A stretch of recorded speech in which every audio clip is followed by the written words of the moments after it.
مرحبا بكم في هذا الابيزود الجديده ديال بودكاست جو مكان. اليوم معنا سي فيصل العدلوني. لي مو كلي اللي غادي يكونوا في هذا الابيزود سون برينسيپالمون لي سيستيم دانفورماسيون جيوغرافيك، لو بيم اي لا كابتور دو لا رياليتي. السلام عليكم سي فيصل. وعليكم السلام سي عبد الرزاق، معك لاباس؟ عبد الرزاق بخير الحمد لله بارك الله فيك. الحمد لله. سي محمد، لاباس؟ avec bien. On est très heureux de vous recevoir معنا في le podcast. بارك Merci الله فيك. pour accepter l'invitation et مرحبا بك. Merci à vous. مرحبا بي عندكم. Merci pour l'invitation. Je suis vraiment très heureux d'être ici parmi vous dans ce podcast qui est très pertinent et unique. Et je vous félicite pour cette démarche car ça prouve que vous êtes dans la bonne démarche qui est dans la communication et le partage. Donc bravo encore une fois. Merci beaucoup. Donc, c'est Faisal, personnellement, أول مرة كان عندي contact avec vous, c'était dans les démonstrations que vous faites avec Leica System, principalement pour les étudiants, puis pour les IGT les formations. Pourriez-vous présenter le parcours académique et professionnel et les étapes clés de votre carrière aussi? Donc, juste avant de commencer à répondre à vos questions, je voulais préciser un point, c'est que passer avec vous, c'est avoir l'honneur que les gens nous accordent leur temps et leur attention. Entre être vraiment à la hauteur de cette situation suppose de venir équipé de bonnes idées. Et quelle est une bonne idée? C'est une idée qui déclenche de la pensée. Je viens dans ce podcast pour partager 3 grappes de mon ADN, à savoir la passion, le courage et la résilience. Car je suis quelqu'un qui veut façonner le monde de la géomatique au lieu de le subir. À juste titre, j'aimerais bien donner une citation de Madame Zelboff qui dit « Oser ouvrir une porte demande parfois du courage, la franchir et continuer son chemin demande de la résilience. » Donc, pour répondre à votre question, donc pour mon parcours académique et professionnel, je voudrais également citer une citation de Confucius, qui est un philosophe chinois du 5e siècle avant notre ère, qui disait « L'expérience est une lanterne attachée dans notre dos qui n'éclaire que le chemin parcouru. » Et je voudrais revenir sur le chemin parcouru, car c'est ce qui compte. L'univers ne grandit que par la distance que parcourt la lumière vers ses parois illimitées, depuis le Big Bang et jusqu'à nos jours. Donc, ma présentation sera vraiment un mixte entre le parcours académique et professionnel. Donc, je suis Faisal El Adlouni, j'ai 37 ans. Je suis originaire de République tchèque, je rigole. Je suis de Sfaro, j'ai grandi à Meknes et j'ai passé plus de la moitié de ma vie en travaillant à Kazan. J'ai eu mon bac en sciences expérimentales à l'âge de 17 ans et 1 mois au lycée Lalla Amina de Meknes. J'étais très jeune. Je voulais intégrer une carrière militaire au niveau de l'académie de Meknes, sauf que je n'avais pas l'âge minimal de 18 ans. Le chemin parcouru a voulu que j'intègre l'ITS-GRT de Meknes, option topographie. Et oui, j'étais un élève assidu des grands professeurs ingénieurs topographes comme M. Rohoni, M. Louardiri et M. Barladi, et d'autres professeurs que j'apprécie tellement comme Mme Aït Qassé, Mme Taheri et M. Lakar. Pour l'anecdote, j'ai fermé mon premier cheminement en observation et en calcul en décembre 2002. Il y avait à peu près 20 ans de cela. Ayant obtenu mon diplôme en 2004, après un PFE dans la thématique du SIG, appliqué dans la digitalisation du foncier, j'ai intégré l'agence urbaine de Casablanca comme géomaticien, et ce, après un petit passage chez mon grand ami IGT Hassan Sadiqi de Meknes, qui m'est très cher. À l'agence urbaine de Casablanca, il faut savoir que c'est une agence locomotive au Maroc, où personnellement j'ai mis la main à la pâte pour la numérisation du mode d'occupation du sol de Casablanca en 33 classes à la méthode Corinne Landcover. C'est un type d'input très important pour le SDO qui a vu le jour en 2010. Après l'agence urbaine de Casablanca, j'ai intégré Graphline Ingénierie. C'est une société leader à l'époque dans la numérisation du cadastre français à la norme EDIGEO et également dans les documents d'urbanisme post-PLU français et dans la fiabilisation du réseau de gaz en France métropolitaine et dans les DOM-TOM. En 2008, j'intègre l'ODA, qui est une filiale de la CDG, en charge de l'aménagement et du développement du projet Casa Enfant. Donc, ce projet qui abrite actuellement la place financière de Casablanca et bien plus encore. Durant cette expérience, Et en 2012, donc, j'intègre le cycle d'évaluation immobilière au niveau de l'ICH de Rabat, sous l'égide du CNAM de Paris. Un cycle vraiment qui a perfectionné mes compréhensions immobilières, juridiques et dans le domaine de la construction. En 2004, j'intègre Etafat comme directeur de développement du business, aussi bien pour le Maroc que pour l'Afrique. J'ai passé 4 ans à Etafat. En 2018, j'intègre la filiale de l'EKJ System au Maroc, tout juste créée, faisant partie du noyau dur de l'équipe initiale, en étant solution business manager pour l'Afrique du Nord. En avril 2021, je quitte l'EK et je fonde ma startup technologique sous le nom de BIM Inspire. En novembre 2021, je commence mon international MBA avec HEC de Liège. Donc, c'est pour mon parcours académique et professionnel. Pour votre question, s'agissant des étapes clés de ma carrière, deux étapes clés qui sont importantes dans ma carrière, à savoir le premier, c'est le virage de 2014, quand je suis devenu directeur de développement chez l'un des plus grands cabinets topo marocains. Ainsi, j'ai déposé ma casquette technique pour emprunter une autre casquette de couleurs différentes, à savoir le business. La deuxième étape clé, c'était la création de ma startup, qui représente pour moi une vraie aventure qui me challenge et qui me fait sortir de ma zone de confort. Mais je reste convaincu qu'une carrière riche, c'est une carrière où il y a de l'expérience et non de l'ancienneté. Bon, et c'est à méditer. Masha'Allah, c'est Faisal, un parcours de guerrier. Alors, vous avez évoqué euh, que vous avez travaillé pendant 4 ans dans le business development au sein d'Etafat. Alors, suite à ce recul, que représente pour vous le business development de la géomatique dans l'Afrique? S'agissant de l'Afrique, tout d'abord, c'est un territoire qui est riche par sa population et par ses ressources. En Afrique, j'ai visité le Gabon, la Côte d'Ivoire et même le Soudan. Et pour ne rien vous cacher, je suis parmi ceux qui se sentent le plus bien en étant en Afrique que dans l'Occident. Car oui, il y a du travail et il faut bosser. La géomatique en Afrique, elle peut résoudre beaucoup de problématiques, à l'instar du foncier, de l'agriculture, des ressources forestières et également le secteur minier, qui est un très grand consommateur de cette technologie. Bien sûr, il y a d'autres brèches à exploiter, comme le secteur industriel, surtout pour la partie agroalimentaire. Il est à noter que là où le leader aéroporté est très performant, c'est dans ces territoires-là. Donc, c'est juste pour info.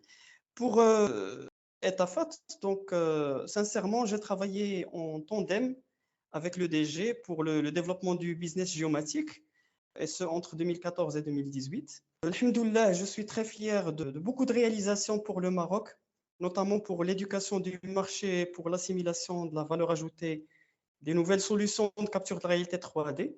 Je suis vraiment fier d'avoir été derrière l'importation du premier drone à voilure fixe au Maroc en 2015 et au développement des activités drone pour tout l'écosystème topographique marocain en travaillant en étroite collaboration avec les cadres du ministère d'équipement afin de pouvoir aujourd'hui voir des CPS où c'est écrit noir sur blanc, drone et scanner 3D pour l'ensemble des appels d'offres pour le calcul des stocks des cubatures de carrière. Pour moi, c'était une expérience très riche.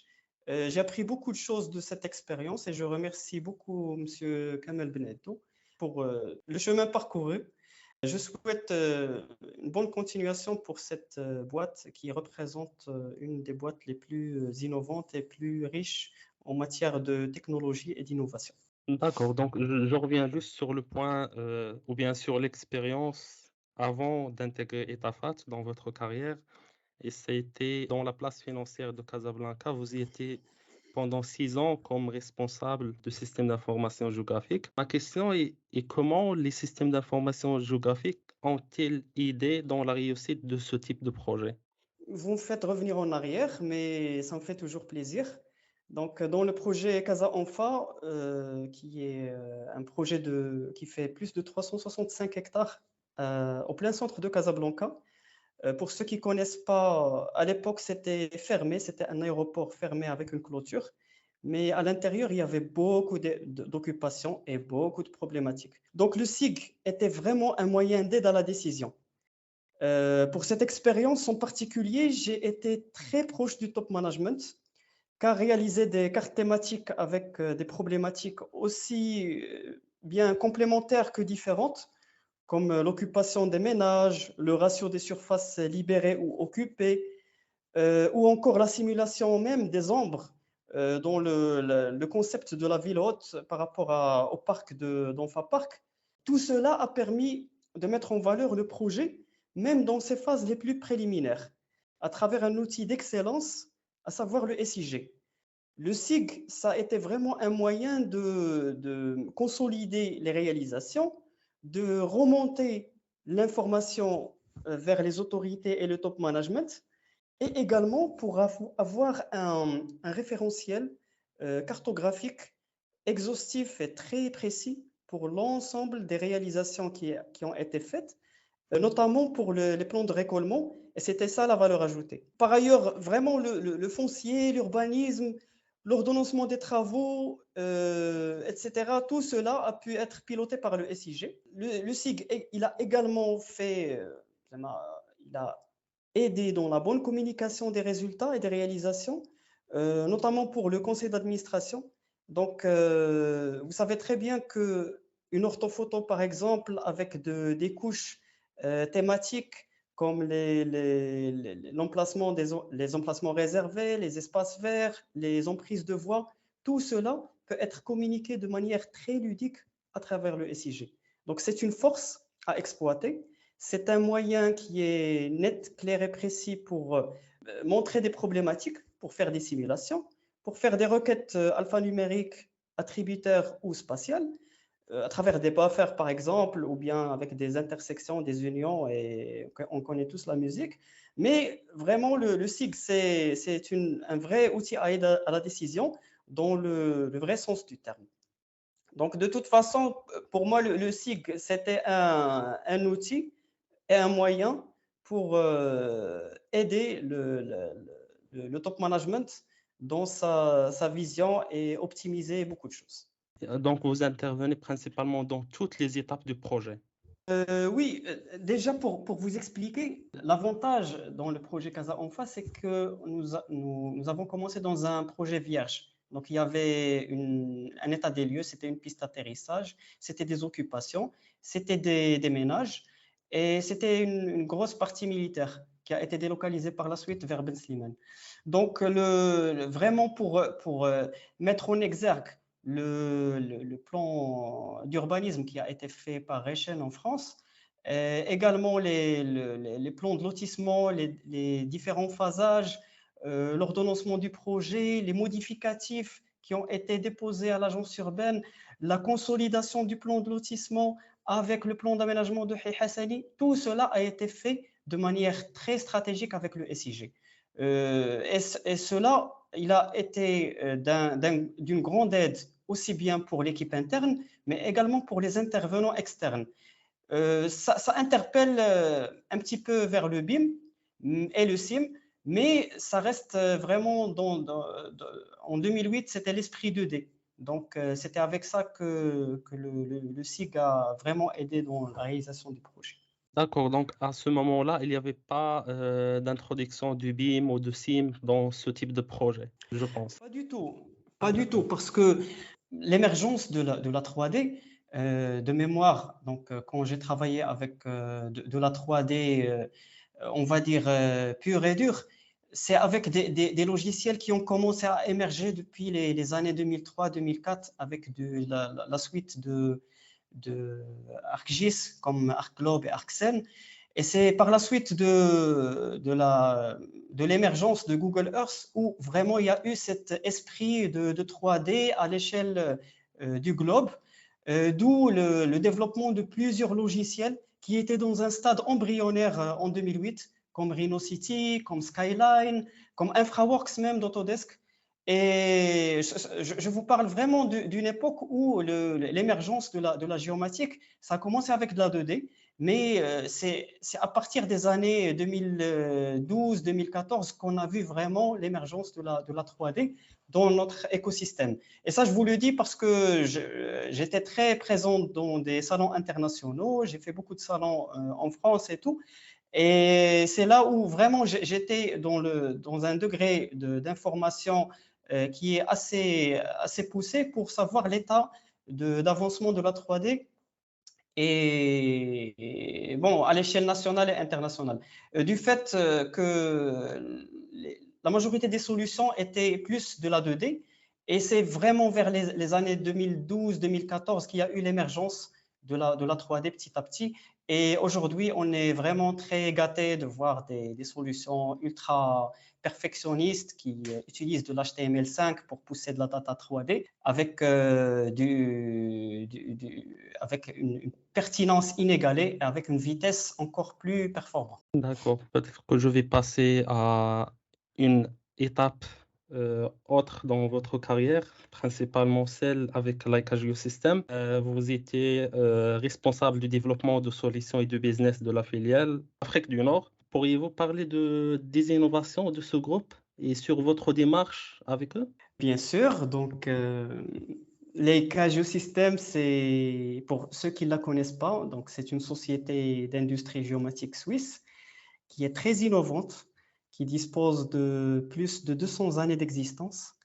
Car si je me rappelle bien des chiffres, en 1819, il y a eu la fondation de l'atelier mécanique de Köln en Suisse. Et les instruments Köln deviennent la norme mondiale en matière de technologie et de qualité depuis l'époque. Donc, Köln évolue vers beaucoup d'autres appellations, comme Wild et bien plus encore, jusqu'à arriver à Leica Geosystem, qui fait actuellement partie d'un grand groupe suédois au nom d'Hexagon. Et personnellement, j'ai eu l'immense plaisir de travailler dans ce groupe entre 2018 et 2021. Pour l'innovation, si je peux me permettre, c'est le nerf de la guerre chez Leica.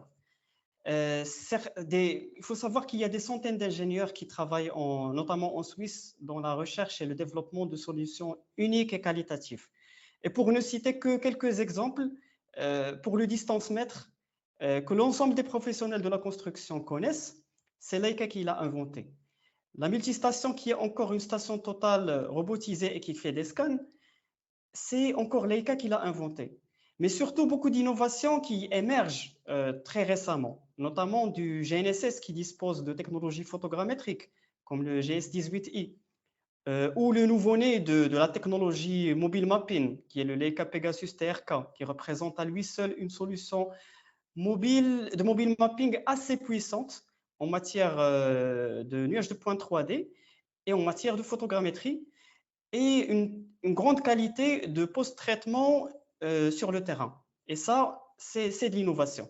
Une autre innovation chez ce groupe, c'est vraiment la composante software qui est là avec une bonne démarche complémentaire à travers beaucoup de solutions de traitement de nuages de points 3D, comme Cyclone 3DR par exemple, ou comme pour le monitoring. Et les exemples, ils sont très, très riches. Pour ma démarche chez Leica, Oui, c'est Faisal, oui, vous pouvez détailler quelques exemples oui, il n'y a pas de pour le... souci. Ok. D'accord, d'accord. Donc, vous voulez que je parle un petit peu des solutions de capture de la réalité ou de Ouais, géomatique? ouais, pour le monitoring, pour des solutions comme ça peut intéresser vraiment notre audience. D'accord. Donc, beaucoup de gens, ils connaissent l'auscultation. Donc, l'auscultation, c'est la mesure de manière récurrente de points topométriques avec une cadence bien spécifique, bien sûr en contrôlant la stabilité du point de mesure. Le monitoring, c'est le 2.0 de l'auscultation, c'est-à-dire qu'il y a une cartographie des écarts dans le temps. Donc, c'est une solution qui peut être déployée soit avec de la station totale robotisée ou multistation sur un point, à travers des captures, on va dire, à fréquence régulière de cibles ou de prismes, et bien sûr en contrôlant la stabilité de la station totale, qui est fixée dans un point et qui est alimentée en matière d'électricité et de réseau. Cette solution peut être déployée également avec le GNSS, Donc, pour beaucoup de cas, notamment dans les barrages ou bien dans des ouvrages d'art qui sont très, très larges, comme des ponts à haubans par exemple, on peut utiliser du GNSS et les résultats ils sont pertinents. Donc, c'est pas du RTK, mais c'est du post-traitement par la suite. Et bien sûr, il y a d'autres technologies qui émergent, comme les capteurs géotechniques.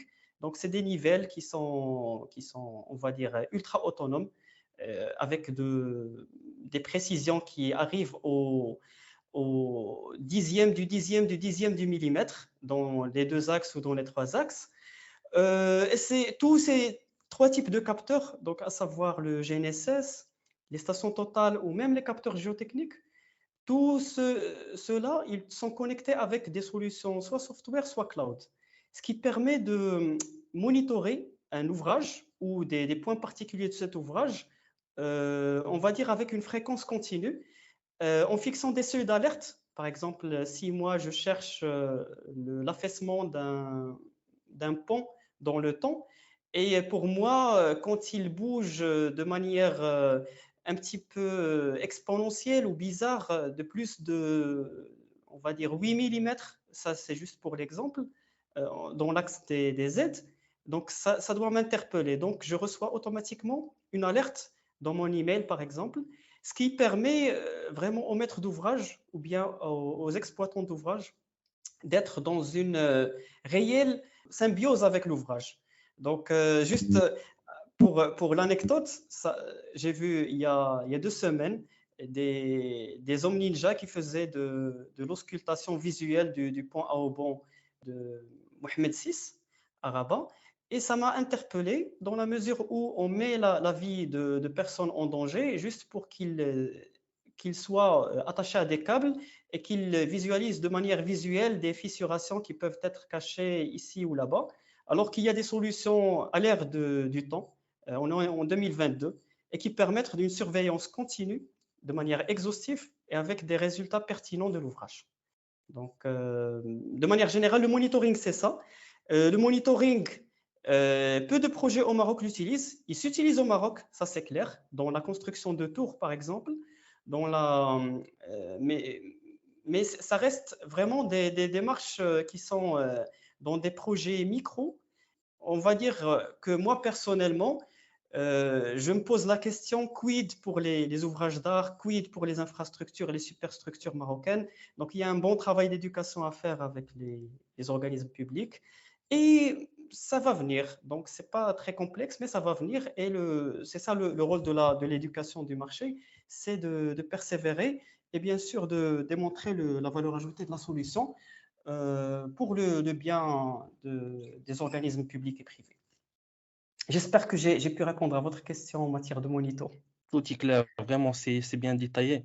En fait, j'ai vu votre commentaire concernant la situation du pont à Aubon de la solution que vous proposez et je me suis posé la question, est-ce que les solutions que vous avez proposées, ça peut remplacer l'inspection ou bien le travail visuel que peuvent l'humain faire, par exemple sur des fissures ou sur des éléments que l'humain seul peut détecter? Ça c'est une question, on va dire, à double tranchant, parce que la technologie ne peut pas remplacer l'homme à 100%. Mais ce qui est clair, c'est que pour ces types d'inspection, on peut faire une complémentarité de technologies, comme équiper ce pont avec du GNSS, avec des capteurs géotechniques, ne serait-ce que pour mesurer les écarts, mais également faire de l'inspection rapprochée avec du drone. Et là, on est il y a des drones sur le marché qui sont multirotors, qui ont des caméras qui dépassent les 42 mégapixels et qui peuvent vraiment être d'un grand apport pour l'inspection visuelle des ouvrages. Parce que sur une photo, on peut détecter la fissuration, il suffit d'avoir la bonne luminosité et c'est tout. Mais à mon sens, coupler de la technologie de monitoring avec de l'inspection, on va dire à fréquence mensuelle, ou ça dépend de l'état critique de l'ouvrage, avec du drone, ça sera vraiment très suffisant pour avoir des rapports très précis et très exhaustifs de l'état des lieux. Ouais, je comprends. En fait, je m'éloigne un peu de tout ce qui est monitoring, mais je reste sur votre expérience avec Laika. Je vais aborder l'aspect de l'innovation. En fait, j'ai fait un constat, c'est que en général, il y a tendance à tout ce qui est autonomie, soit des engins autonomes pour la Mhm, capture de la réalité. Il y a aussi tendance vers tout ce qui est calcul sur le cloud, ou bien mhm, stockage, traitement. Et en fait, le deuxième constat que j'ai fait, c'est que il y a une innovation, mais juste sur base de tout ce qui est technologie existante. Je détaille. C'est que par exemple, vous parlez de GNSS qui intègre de la photogrammétrie. En fait, je le vois d'une simple manière, c'est l'intégration des caméras avec des GNSS.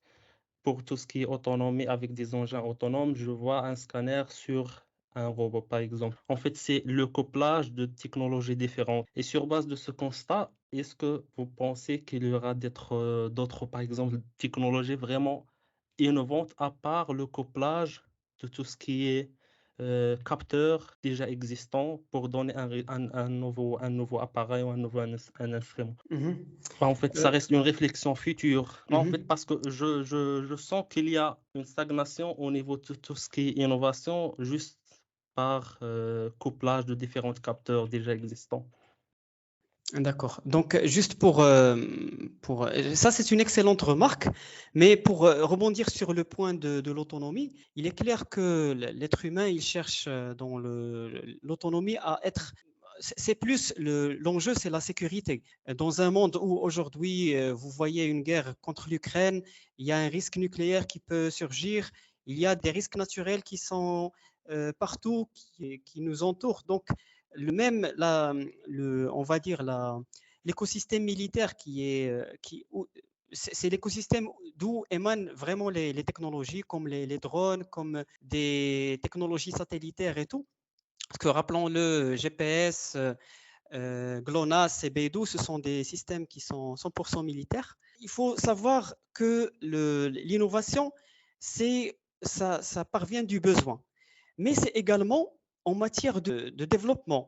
C'est-à-dire, moi, quand j'ai connu on va dire les premières scan stations, j'avais des amis qui travaillaient avec ça, et soit pour la lourdeur des données, soit pour la lourdeur des temps d'acquisition.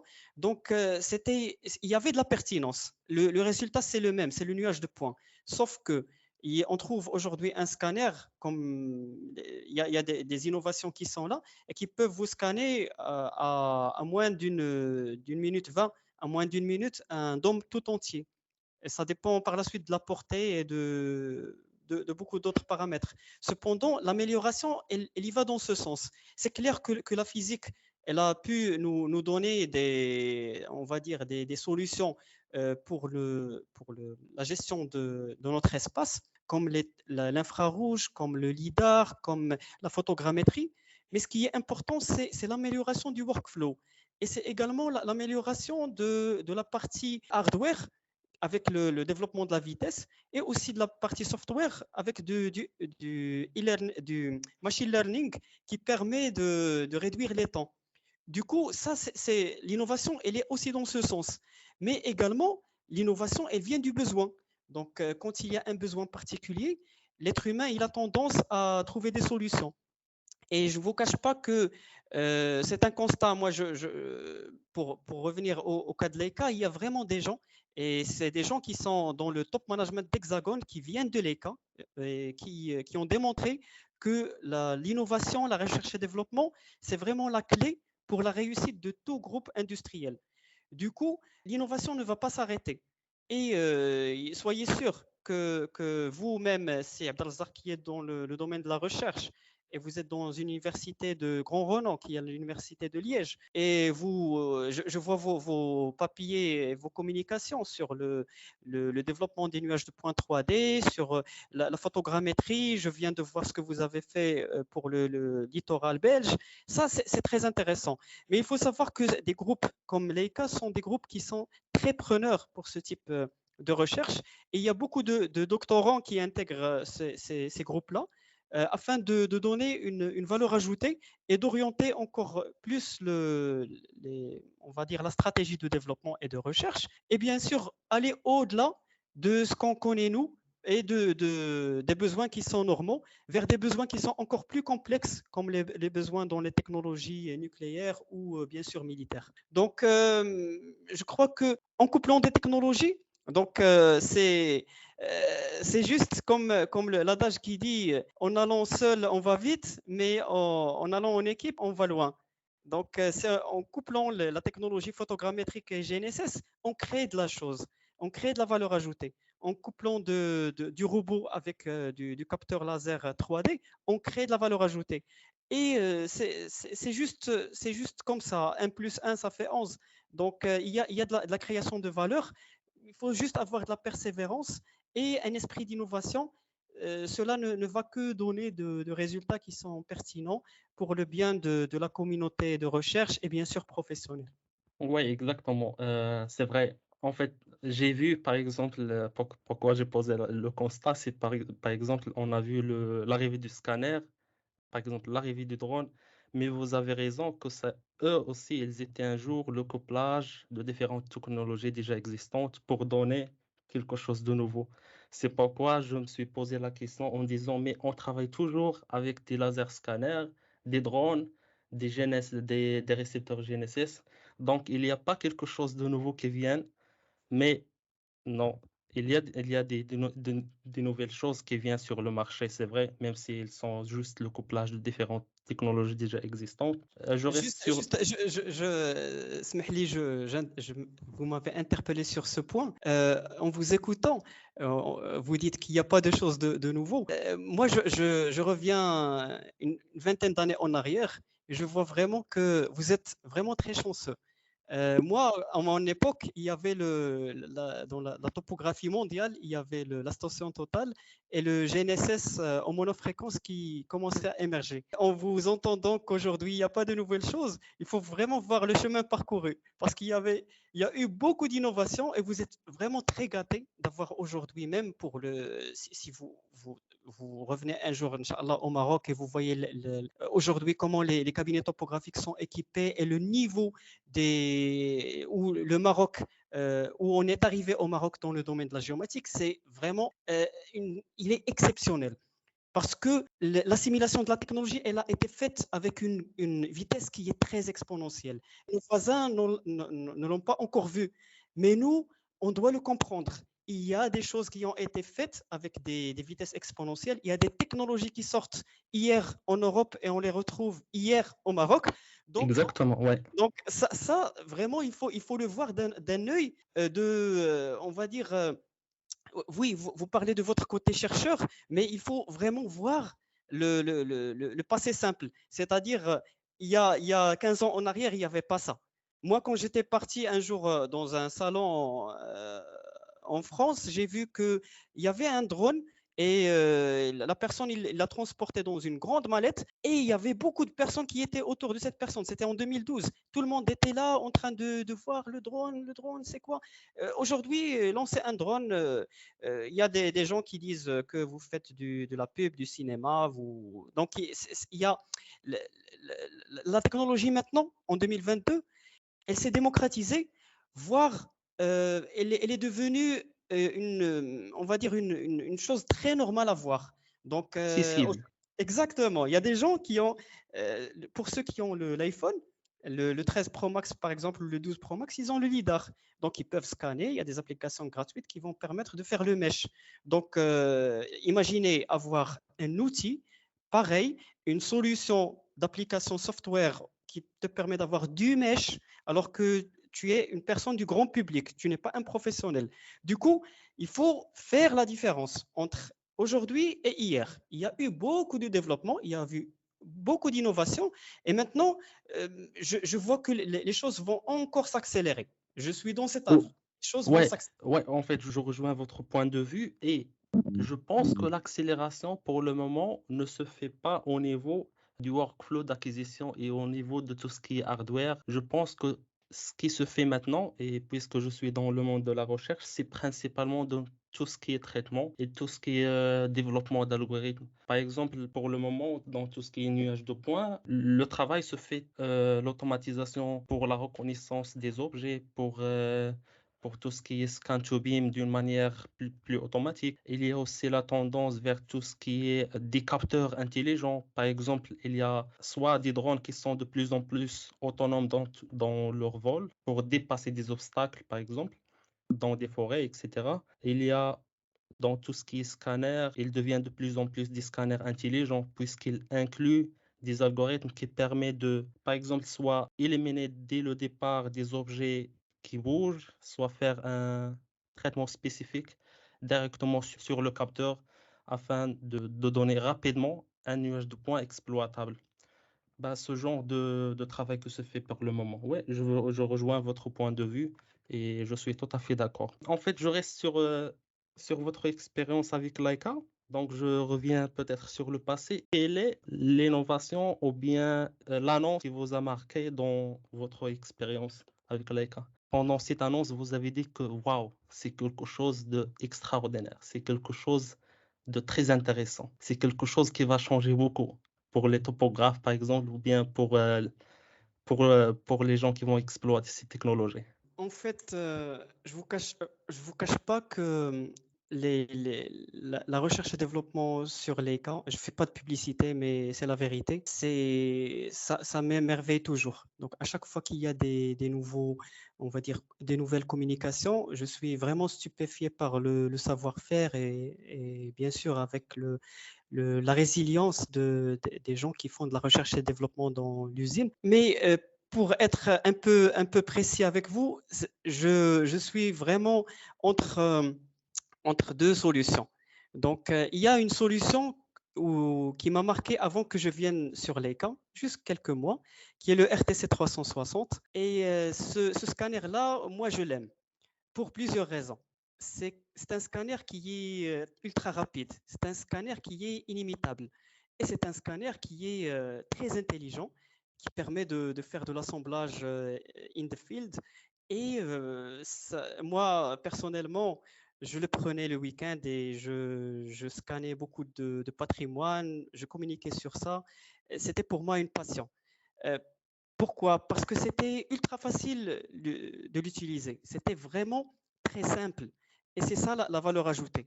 Et c'est ce qui m'a permis même, quand j'ai fait des démos pour les clients, de démontrer sur la valeur ajoutée de ce type de solution, c'est la simplicité et c'est la rapidité de création du livrable.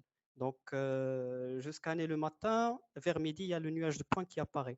Et bien sûr, ça, c'est très marquant dans l'esprit du client. Parce que le client doit être doit être, on va dire, touché dans la chose qui l'intéresse. Et deux choses l'intéressent. Premièrement, la qualité de la technologie et sa pertinence, et également l'approche business dans laquelle il va l'utiliser. Mais ça, c'est une autre histoire. Donc, pour revenir à la technologie, il y a le RTC que j'ai bien, on va dire, j'ai bien assimilé et je suis dans une relation fusionnelle avec lui. Et bien sûr, la dernière innovation, c'était le Pegasus TRK, qui est une technologie d'acquisition mobile qui est très, on va dire, qui a été miniaturisée. Je ne vous cache pas que avec des solutions d'il y a 3 ans, 4 ans auparavant, c'était très lourd. On devait être 2 personnes pour la soulever sur la voiture. Maintenant, c'est une personne, mais vous trouvez une version avec 2 têtes de scan qui est très innovante et pertinente pour le domaine ferroviaire, une qualité d'imagerie excellente en matière de caméra fisheye colorie le nuage de points 3D, et également pour les caméras latérales et la caméra d'inspection orientable d'une manière très ludique, ce qui confère à cette solution vraiment une légèreté, une autonomie et une puissance d'acquisition et de traitement in situ de la donnée. Euh, pour moi, ça, c'est une solution qui a été bien pensée, qui a été bien faite. C'est dans on va dire, le chemin, on va dire, exponentiel du développement de la technologie de mobile mapping, mais ça reste vraiment une innovation qui est très qualitative et que j'apprécie très bien et j'aimerais bien un jour pouvoir travailler avec ou voir quelqu'un qui l'utilisent dans des travaux, que ce soit dans le domaine de l'aménagement ou dans le domaine de l'infrastructure, ou bien même dans la capture urbaine. Un jour, voir nos villes marocaines digitalisées en 3D avec de la bonne donnée photogrammétrique et du bon mesh et du bon modèle 3D aux normes de l'OGC.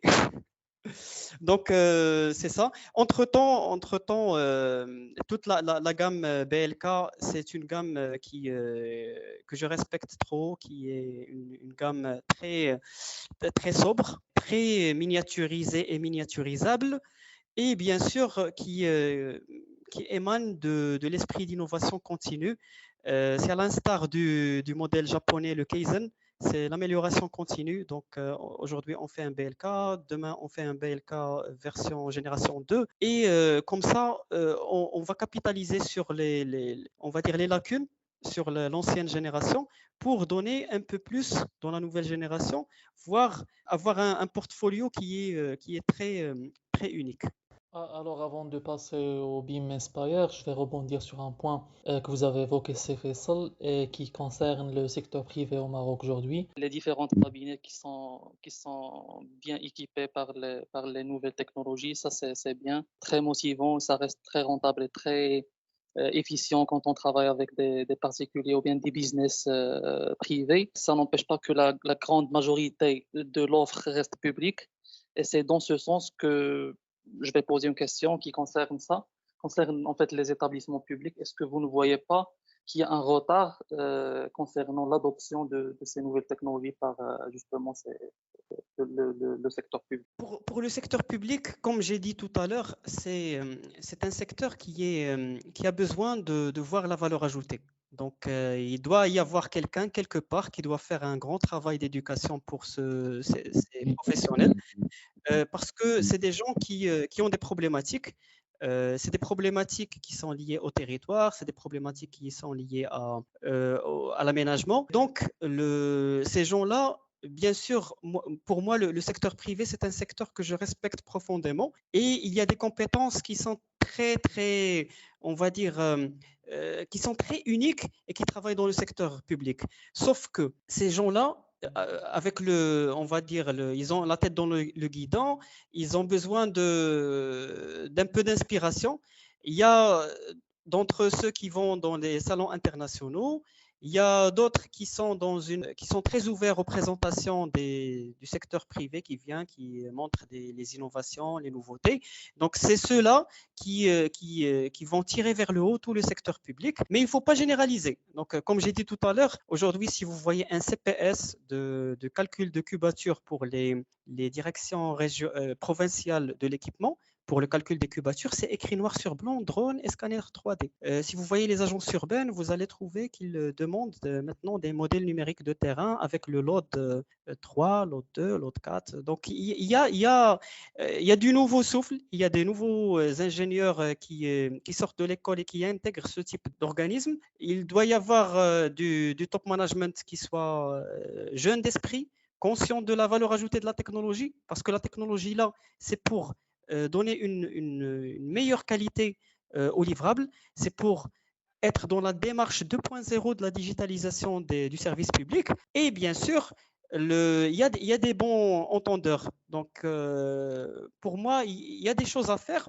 Il faut juste que quelqu'un fasse le travail de développement et le fasse de manière très qualitative pour que nos administrations publiques puissent faire de la prescription qui soit à la hauteur du niveau de nos géomètres marocains, par exemple. Justement, c'est Faisal, mais c'est qui quelqu'un qui va faire ce travail?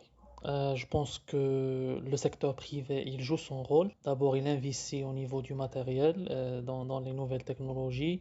Il investit au niveau de la formation. Il démontre bien que ces nouvelles technologies sont très efficientes, que ce soit au niveau de la qualité du livrable final, que ce soit au niveau de l'optimisation du temps et des moyens déployés. Juste parce que cette question, lors de mon expérience professionnelle, je l'ai retrouvée à maintes reprises. Et la réponse, elle est simple.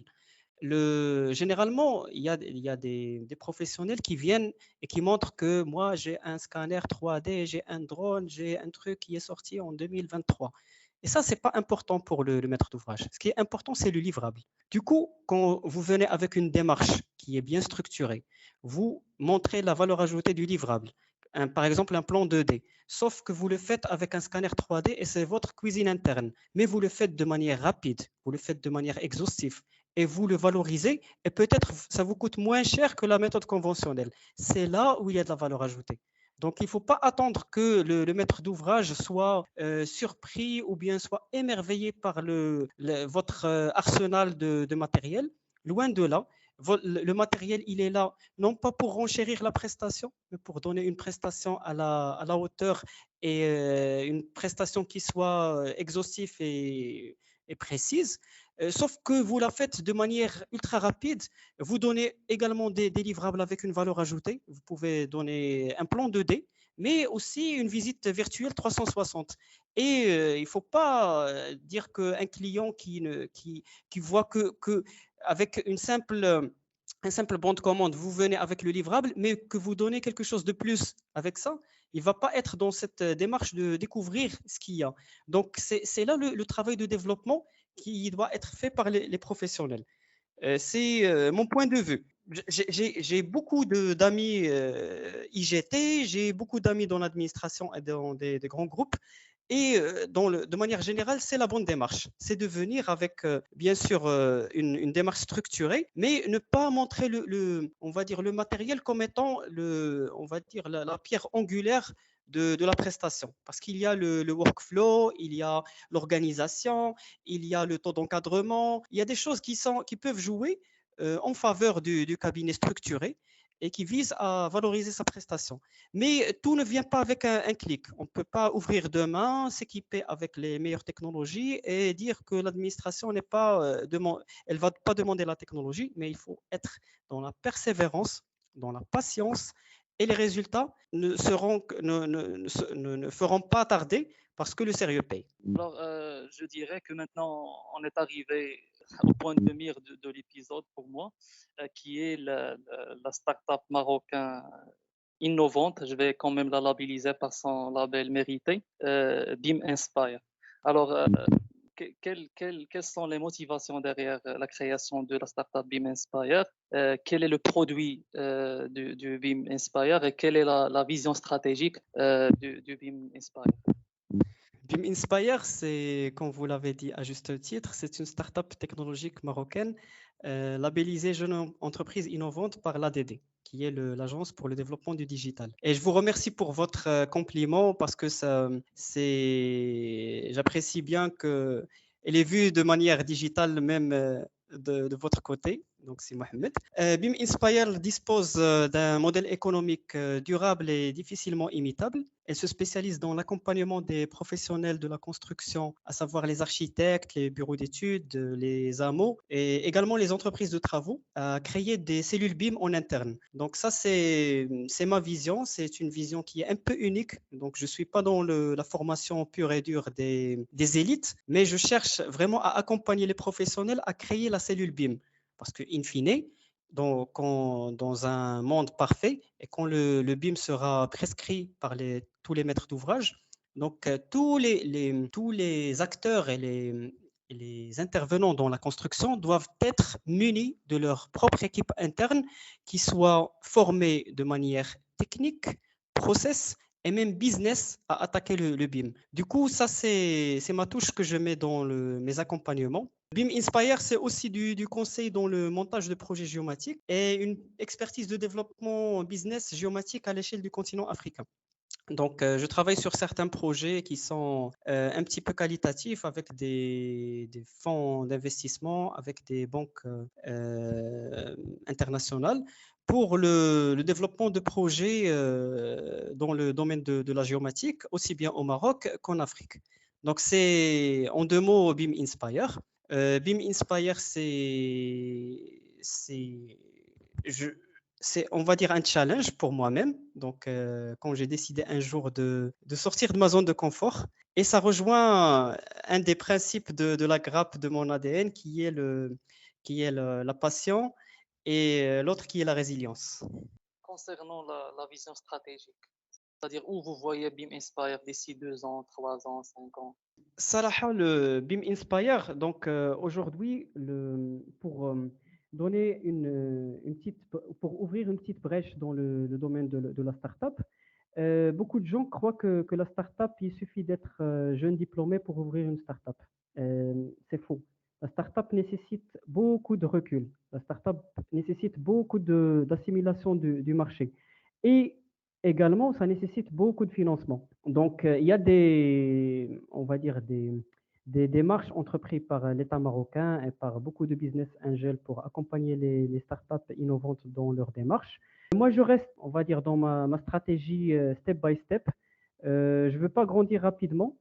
Et je dis que toute expérience est enrichissante pour la personne, que ce soit en management et également dans l'esprit collaborateur.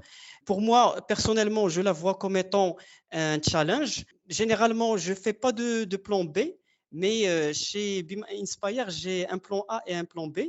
Donc, je vais laisser le futur proche en décider quel est le plan, on va dire, qui est le plus adéquat. Mais étant le CEO de cette startup, je la vois comme étant une idée embryonnaire pour créer quelque chose de nouveau dans le BIM au Maroc. Bien sûr, aider un petit peu l'écosystème à monter en compétences. Donc, j'essaie à travers plusieurs démarches, des démarches d'accompagnement de projets de fin d'études, notamment avec un projet de fin d'études au niveau de l'IAV Hassan 2, avec deux étudiants qui sont qui sont Madame Sheima et Monsieur Hatim, dans le métaverse, qui est un nouveau paradigme dans l'itération d'Internet.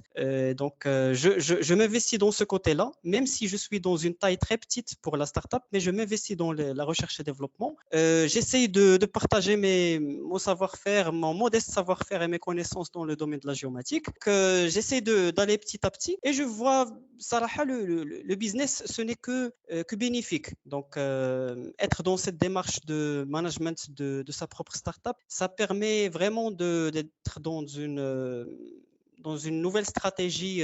Bon, je la vois à titre personnel pour découvrir comment le business peut être développé, même dans un pays émergent comme le Maroc. Et alhamdoulilah, Rabbi ma kiykhayebsh, alhamdoulilah, on va petit à petit والله يسهل على الجميع. بالتوفيق سي فيصل pour cette nouvelle expérience. الله يسر الأمور. J'ai une question, c'est que quelqu'un parmi l'audience va poser, c'est quoi une startup dès le départ et pourquoi une startup? D'accord. Donc, En fait, désolé de revenir trop en arrière, mais je pense que quelqu'un dans l'audience, parce qu'il y a beaucoup d'étudiants, il va se poser la question, pourquoi une startup? C'est quoi une startup? Pourquoi pas une entreprise? d'accord. Comme son nom l'indique, une startup, c'est un commencement depuis le zéro. C'est-à-dire que il y a rien et on va créer quelque chose. Maintenant, la startup, c'est un principe, on va dire, anglo-saxon, qui a bien marché dans des pays très développés comme les États-Unis, où l'idée, elle est encouragée, même si ça n'aboutit pas, mais elle est encouragée. Du coup, la startup, c'est, on va dire, de l'expérimentation. Aujourd'hui, si Abdelrazak, il souhaite créer une startup dans le traitement du nuage de points avec du machine learning à l'échelle mondiale. Donc, il ne va pas se focaliser sur le marché marocain. Donc, il a une idée. Il va s'investir dans un processus unique. Il va essayer de chercher un financement. Il va se lancer. Et petit à petit, quand son projet va surgir et que les résultats sont là, il pourra demander une levée de fonds, c'est-à-dire qu'il va demander la rentrée d'investisseurs avec lui et peut-être que ça va pouvoir l'aider à développer son entreprise très rapidement. Par exemple, en France, on parle aujourd'hui de licorne. Des licornes, c'est quoi? Ce sont des startups qui ont réussi et qui ont atteint rapidement, je m'excuse si je ne maîtrise pas le chiffre, mais peut-être qu'ils atteignent rapidement plus de 100 millions de dollars de levée de fonds. Mais je ne suis pas sûr du chiffre. Sauf que le principe de la licorne, on retrouve plus d'une vingtaine de licornes en France aujourd'hui. Et c'est ça la fierté d'un pays, c'est que from scratch, from le zéro, les gens commencent et créent quelque chose. Et quand ça aboutit, quand l'idée elle est là, elle est viable, elle est durable, il y a les investisseurs qui rentrent avec de l'argent. Et c'est ça le principe de la startup. L'entreprise a, on va dire, dans son définition simple de la chose, même au Maroc, une start-up, il n'y a pas un statut particulier start-up. Il y a un statut SARL, SA, SAS, société de commandite. C'est-à-dire que ce n'est pas considéré comme une société spécifique. Par contre, la levée de fonds dans une loi de finances je crois, de 2019, il y a eu beaucoup on va dire, d'aides fiscaux aux entreprises qui rentrent dans le capital de sociétés émergentes ou innovantes. Du coup, c'est ça la seule interprétation on va dire, dans la réglementation marocaine. Mais il n'y a pas vraiment un statut startup. Du coup, startup, ça a besoin d'un écosystème. Donc, quand vous êtes expérimenté, vous pouvez lancer votre startup avec vos moyens, on va dire techniques, industriels et tout. Quand vous êtes un jeune étudiant, il y a des techniques qui sont là et qui sont encouragées par l'État, comme la pré-incubation et l'incubation. C'est-à-dire qu'il y a un incubateur qui vient et qui vous aide dans votre démarche puisque vous êtes junior. Vous n'avez pas le recul vous ne comprenez pas c'est quoi un appel d'offres, comment je peux rentrer, c'est quoi la démarche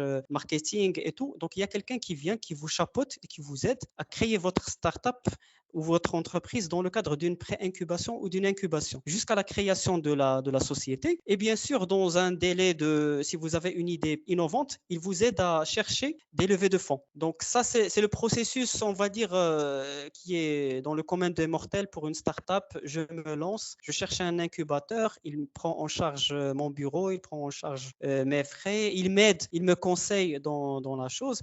Il me donne les programmes de l'État avec on va dire, des subventions ou avec des crédits à taux très réduits. Donc, c'est quelqu'un qui me conseille. D'accord. Donc, c'est ça, on va dire, l'esprit startup pur et dur pour un junior, pour un étudiant qui cherche à le faire. Sauf que pour moi, à titre personnel, je vois que chaque personne qui veut se lancer dans un business doit au minimum faire 2-3 années d'expérience dans le privé ou le public afin de sortir un petit peu toucher le monde professionnel, regarder le vrai challenge, regarder de manière, on va dire, macro et micro on va dire les menaces, les risques qui peuvent, on va dire, nuire pour son business. Et bien sûr, dès qu'il a cette petite expérience, il a besoin de conseils, il a besoin d'accompagnement. Et s'il trouve, donc, il peut se lancer. Mais être, on va dire, fraîchement diplômé et chercher, créer une start-up dans un cadre, dans un monde parfait, ça, c'est un peu compliqué. Et ça peut dériver vers de la frustration. Du coup, moi, personnellement, je conseille tous les jeunes à toucher un petit peu de l'expérience professionnelle, faire des stages, travailler dans des entreprises, que ce soit des entreprises de petite taille, de moyenne taille, familiales, multinationales, jusqu'à avoir un certain niveau de maturité pour se lancer dans la startup. Et quand je dis 2 ans, c'est vraiment si vous êtes à fond la caisse. Mais si le rythme il est très bas, il faut attendre jusqu'à 4 ans, 5 ans afin de se lancer. Je vais rebondir sur le label Unicorn. Alors, une startup est labellisée Unicorn quand il arrive à lever 1 billion de dollars. Donc 1 milliard, c'est ça. Nous savons qu'une startup, quand elle commence avec ce qu'on appelle un MVP, Minimal Viable Product. Et après, au fur et à mesure, elle travaille sur l'amélioration de son produit ou bien de son service. Alors, concerne Beam Inspire, est-ce que c'est l'approche même adoptée par Beam Inspire ou bien une autre approche? Donc, pour Beam Inspire, le service, c'est quoi? C'est le conseil, avant tout. Donc, oui, c'est une entreprise de conseil, mais pourquoi c'est une start-up?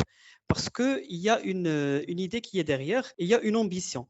L'ambition, c'est quoi? C'est de tirer vers le haut l'écosystème du BIM avec l'approche géomatique. Donc le BIM, c'est pas que la partie géomatique ou topographique, mais c'est encore plus grand que ça. S'il y a de la technologie de bâtiment, il y a du génie civil, il y a de l'architecture, il y a du management. Le BIM, c'est un océan. Du coup, chacun de nous doit mettre sa pierre dans l'édifice. Et de mon côté, là, j'ai essayé d'être dans la démarche startup afin d'avoir cette vision-là de légèreté, avoir plutôt un ADN d'innovation, et ce qui me permet vraiment de toucher la recherche et développement et de chercher le bon service qui va être in fine un service qui va bien sûr aider dans le domaine de la géomatique, bien sûr en capitalisant sur ce que je sais faire auparavant. Donc l'ambition, elle est là, la stratégie, elle est là. Les fonds, donc on va attendre un petit peu, donc on ne va pas accélérer la démarche. Mais l'idée, c'est que l'esprit startup, c'est l'esprit de challenge, c'est l'esprit de from scratch, c'est l'esprit d'ambition. C'est ce que représente pour moi une startup. Dans ce sens, c'est Faisal, est-ce qu'il y avait des propositions de levée de fonds jusqu'à présent ou non? J'ai plus des propositions de business angel. Donc, c'est des gens qui sont convaincus de la valeur ajoutée du business model et qui veulent rentrer dans le capital. Mais moi, je préfère déjà aller de l'avant, on va dire, avoir un modèle économique viable et vraiment verrouillé.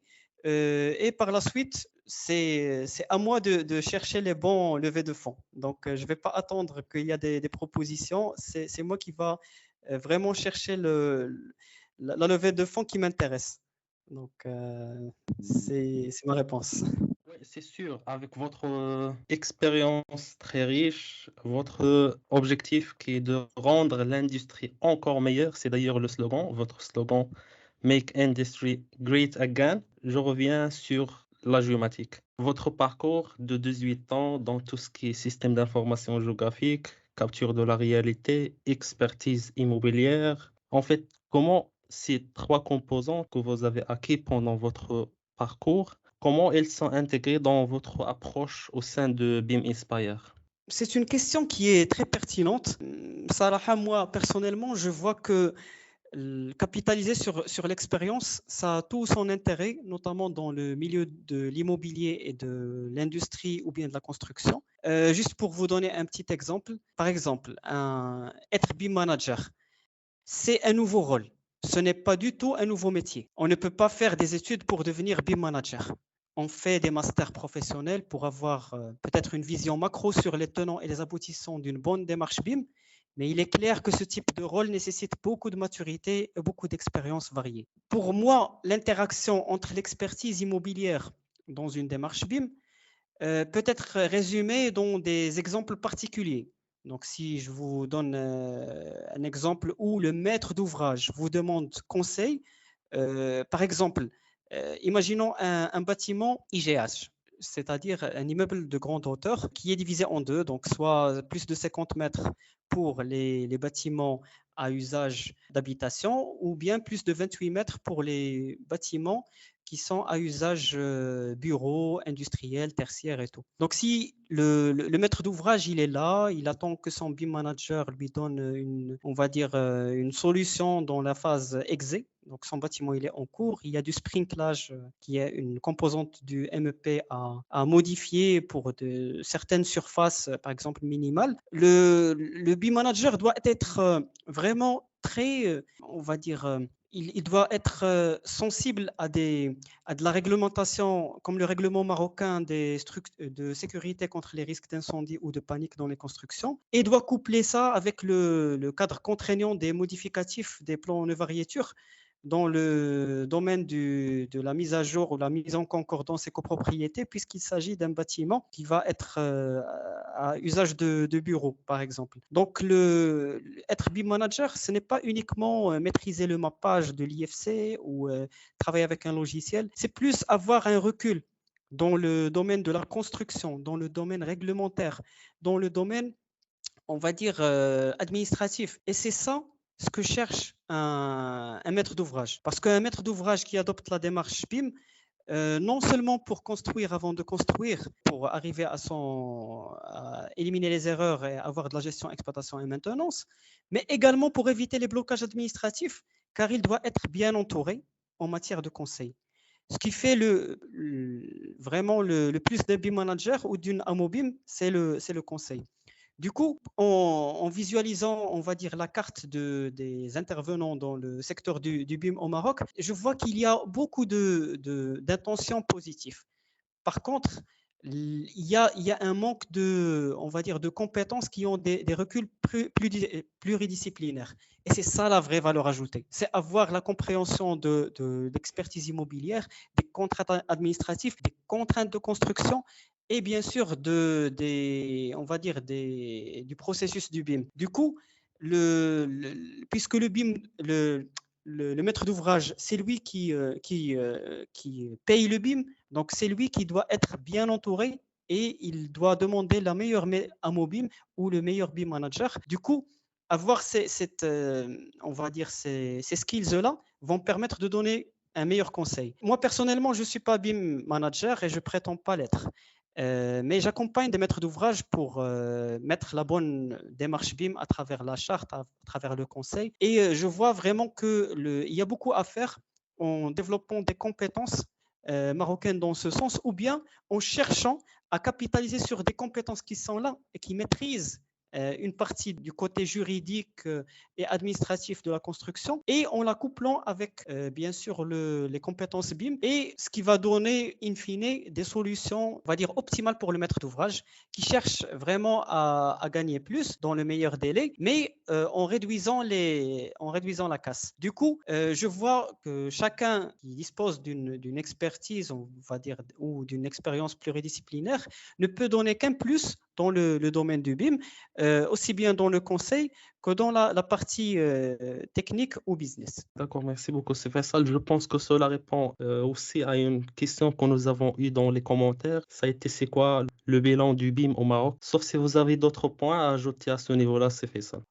Salaha, un bilan très positif. Moi, personnellement, je me réjouis des actions qui se font pour le développement du Closed BIM, donc à travers les firmes de software, et également dans le cadre de l'Open BIM, à travers la création de Building Smart Morocco ou d'autres démarches. Il est important de comprendre que le BIM n'est pas un processus éphémère. C'est un processus qui vient du maître d'ouvrage, et c'est lui qui demande le BIM afin d'optimiser la gestion, exploitation et maintenance de son ouvrage. C'est-à-dire qu'aujourd'hui, tout le travail doit être fait pour initier les pouvoirs publics, les banques d'affaires, les fonds d'investissement, d'infrastructures ou d'immobilier à adopter la démarche BIM, car le BIM au Maroc, c'est le présent. Il faut juste capitaliser et aller de l'avant. De mon côté, je suis toujours émerveillé par l'expérience du Royaume-Uni, donc dans la démarche d'adversité et l'esprit inclusif. J'invite tout le monde à voir ce qui a été fait donc à travers des petites recherches sur Google au Royaume-Uni, parce que ces gens-là, ils ont commencé très tôt, ils ont fait de la synergie entre les différents départements de l'État, entre les élus, entre les pouvoirs publics, entre les citoyens même, afin de lancer une bonne démarche BIM dans tout le pays. Et ça a donné d'excellents résultats en matière d'optimisation des délais et des coûts dans des bâtiments, que ce soit les petits logements individuels jusqu'aux tours les plus compliqués et complexes. Donc, c'est une expérience qui est très enrichissante, celle du Royaume-Uni. Aujourd'hui, la France, ça suit de manière, on va dire, bien structurée, mais il n'y a pas encore de la prescription dans tous les établissements publics, sauf pour certains, pour les équipements publics de santé ou bien d'éducation. Mais même en France, ce n'est pas le bon exemple à prendre. Je crois qu'il y a d'autres pays comme les pays nordiques et le Royaume-Uni qui sont très développés dans ce sens. Toujours le BIM pour moi, puisque je rencontre beaucoup des professionnels du BIM, des architectes, de la MOBIM, bien sûr des IGT, et je vois qu'il y a l'intention. Et c'est très important. Maintenant, pour aller de l'avant, il ne faut pas rester dans son coin. Il ne faut pas attendre que l'État lance un marché ou une réglementation pour demander le BIM dans un projet. Parce que les projets ponctuels, ils sont là. On voit qu'un l'hôpital de Davicenne de Rabat, qui est un hôpital universitaire, aujourd'hui, il est lancé avec du BIM. On voit que l'usine de vaccins de Ben Slimane, elle est lancée avec une démarche BIM. On voit beaucoup d'équipements hospitaliers, pénitentiaires, sanitaires, tout ça. Ça se lance avec des démarches, on va dire, ponctuelles BIM. Donc, il y a moyen de travailler et il faut juste avoir un esprit constructif et travailler dans le domaine de l'éducation et bien sûr s'investir un petit peu dans son temps. Au lieu d'attendre, il faut être dans une démarche proactive et chercher à développer à travers. Il y a beaucoup de choses qui peuvent être créées, comme des clusters, comme des think tanks. Il faut juste avoir de l'ambition et le résultat, Inch'Allah, غادي يجي. Maintenant, vous suivez actuellement une formation un master en business administration à HEC Liège. Est-ce que vous suivez cette formation à Liège ou bien il y a une convention entre Liège et HEC Liège et un établissement ici au Maroc? Et quel est votre retour de la formation jusqu'à présent? صراحة, le MBA chez HEC Liège, c'est une belle aventure pour moi. Certes, je le fais à partir de Casa, donc il y a une convention entre l'ESCA de Casa et HEC Liège. Et j'aurai à visiter la Belgique dans les prochains mois, Inch'Allah, dans le cadre de voyages d'études et de visites de success story, notamment à Anvers et à Bruxelles. Mais c'est aussi un excellent écosystème pour travailler en synergie avec des collègues de différents horizons, comme celui de l'assurance, de la banque et de l'industrie agroalimentaire et du transport également. Donc, je suis très fier de mes collègues qui sont là pour se challenger l'un et l'autre. Sarah, le MBA, on va dire, c'est pas une formation, mais c'est on va dire, un niveau 2.0 de formation qui te challenge, qui nécessite beaucoup de préparation, beaucoup de recherche, mais c'est un niveau qui est très élevé en matière de comment on doit voir les choses. Donc, le MBA, il permet de comprendre le business à travers ses multiples facettes, managérielles, financières, marketing et même géopolitique.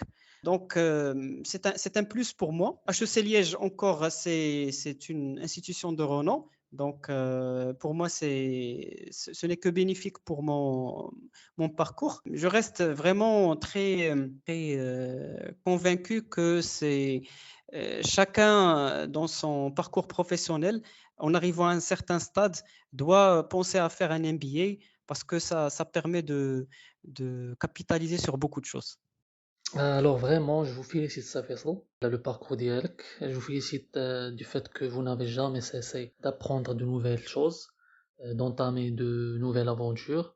Je vous félicite et je vous souhaite un très bon courage, que ce soit au niveau de votre formation à HEC Liège, que ce soit au niveau professionnel, puis Inspire, Inch'Allah, Startup Unicorn. Voilà donc, on est arrivé à la fin de l'épisode. C'est Faisal, si vous avez des conseils à aviser aux auditeurs du podcast.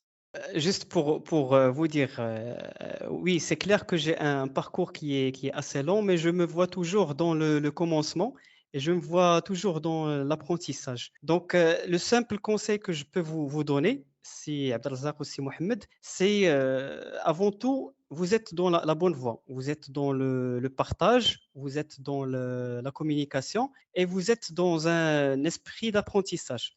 Et ça, c'est très important. Donc, être dans l'apprentissage, ne pas avoir d'ego, ça, c'est aussi important.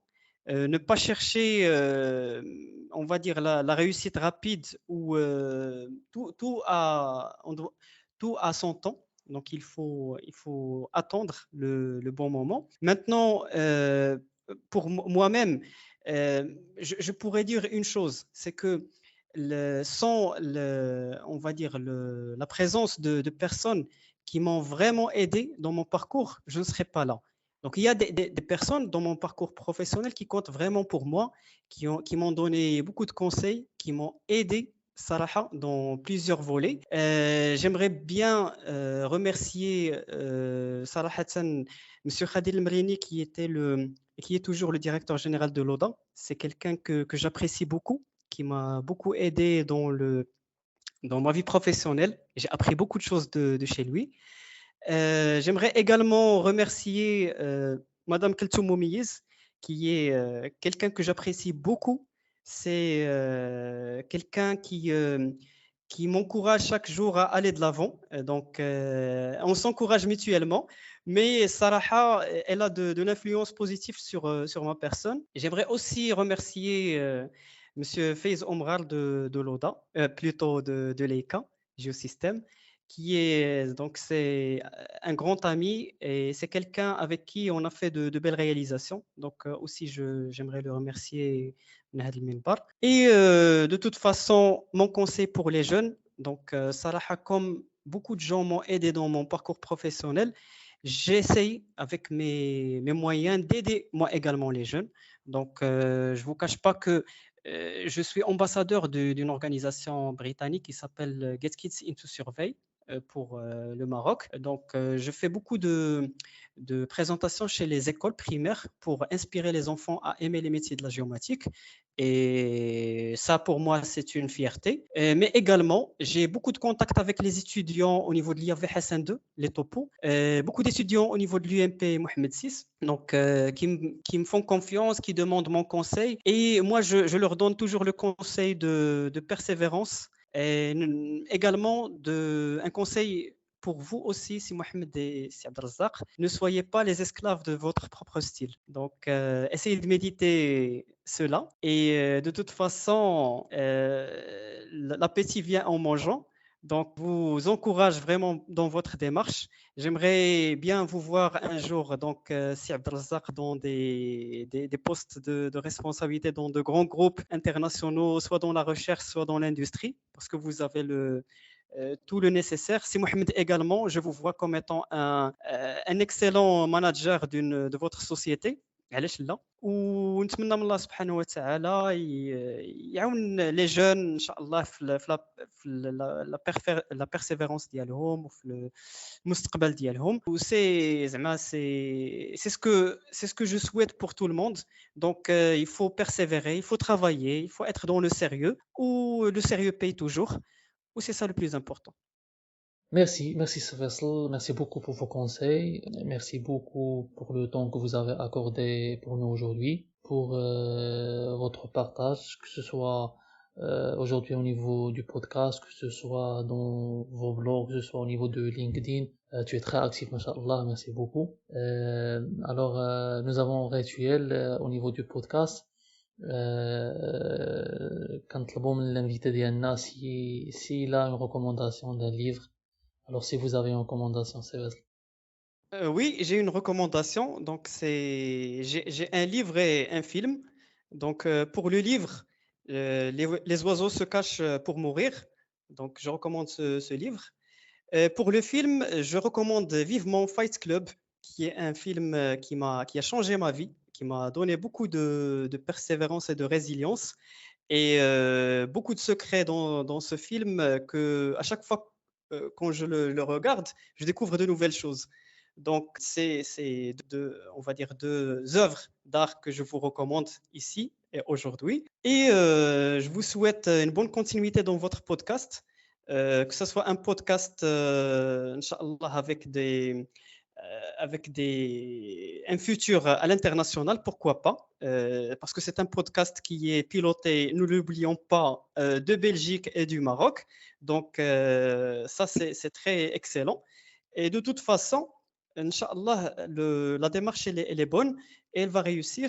Ou juste pour ne pas oublier, je voudrais vraiment souhaiter bonne continuation à l'ensemble des lauréats des instituts, soit l'Institut agronomique et vétérinaire Hassan II, Donc, j'ai de bonnes relations مع plusieurs promotions. Donc, منهم la promotion d'El Kssi Abdelrazak. Beaucoup de personnes que j'apprécie beaucoup, qui font soit aujourd'hui une carrière à l'international.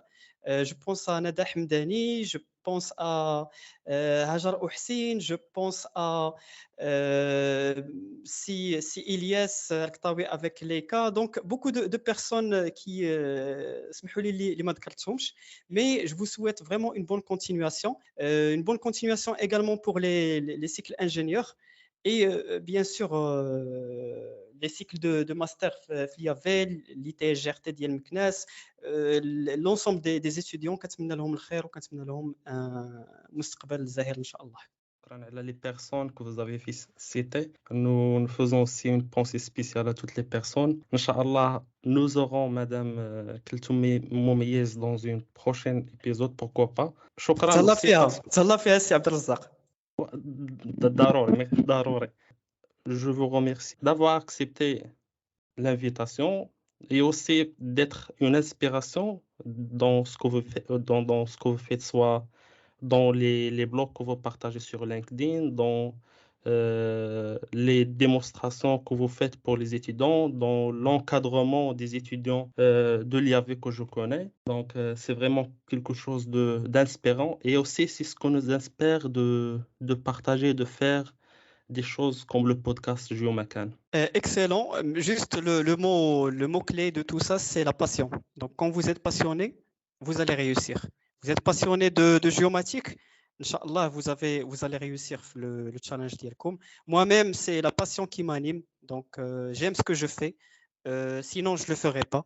Et de toute façon, la vie est courte, donc chacun doit s'investir dans la chose qu'il aime bien. Et moi, j'aime la géomatique, la capture de la réalité 3D et le monitoring. Ouais, Merci beaucoup, merci. Siad Azhar. Barakallahu fik. C'est un débat très, très fructueux, très riche en termes de partage. Moi, j'ai appris beaucoup de choses. Alors, je vous remercie encore une fois. Voilà, on est arrivé à la fin de l'épisode. نتلاقاو في ايبيزود اخرى ان شاء الله. ما تنساوش حنا كاينين في جوجل بودكاست، في ديزر، في سبوتيفاي، وكاينين في لي ريزو سوسيو فيسبوك، انستغرام، وفي لينكدين. و لا بروشين ايبيزود ان شاء الله. Merci à vous et à plus. بسلامة سي محمد، بسلامة سي فيصل، شكرا.